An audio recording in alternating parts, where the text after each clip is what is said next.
How many surround loudspeakers do you need? 2, 4, 6 or 8? Do you think it's too much? Well, that depends.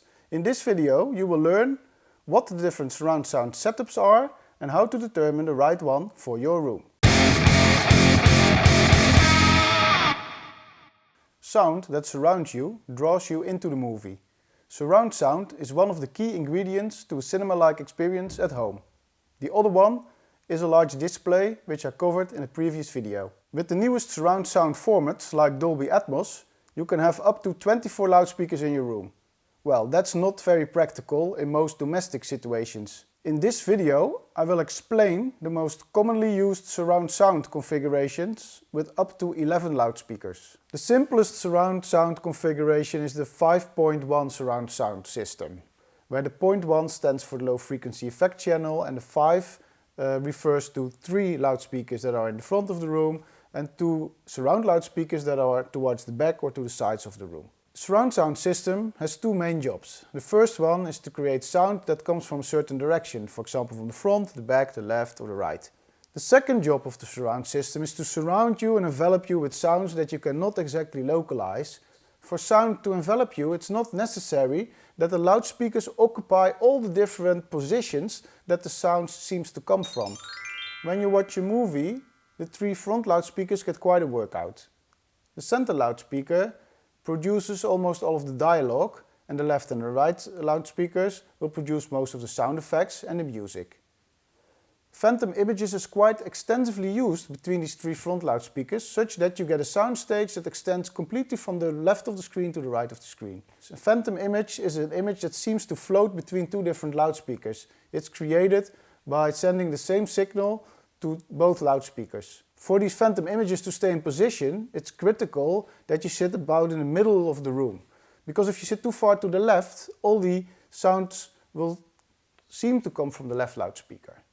The center loudspeaker stabilizes the sound stage, such that the dialogue will always come from the middle of the screen. The surround loudspeakers are of course used to surround you with sound, but they are assisted by the 3 front loudspeakers. Together these 5 loudspeakers create the illusion that you are enveloped in sound. Surround loudspeakers can also be used to give sound a certain direction. For example, the distinction between the front and the back.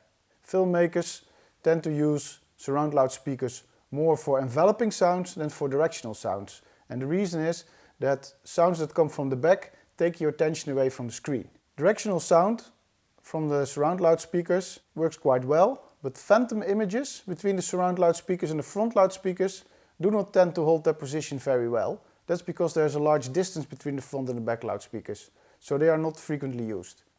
If you want sound to come from different directions, then you need more surround loudspeakers, and that's where the 7.1 surround sound system comes into play. This system has 4 surround loudspeakers, 2 more loudspeakers more to the side and 2 loudspeakers to the back. And that gives the filmmaker more opportunities to steer directional sounds to the sides and the back.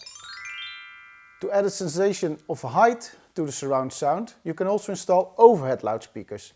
This is used for the more modern surround sound formats like Dolby Atmos and DTS-X. These surround sound formats create a 3-dimensional sound that not only moves in the horizontal plane, but also gives you a sense of height.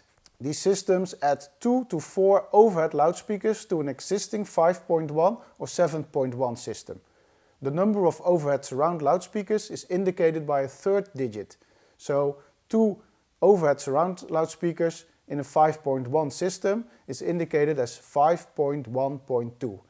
And similarly you have a 5.1.4 system, a 7.1.2 and a 7.1.4 system.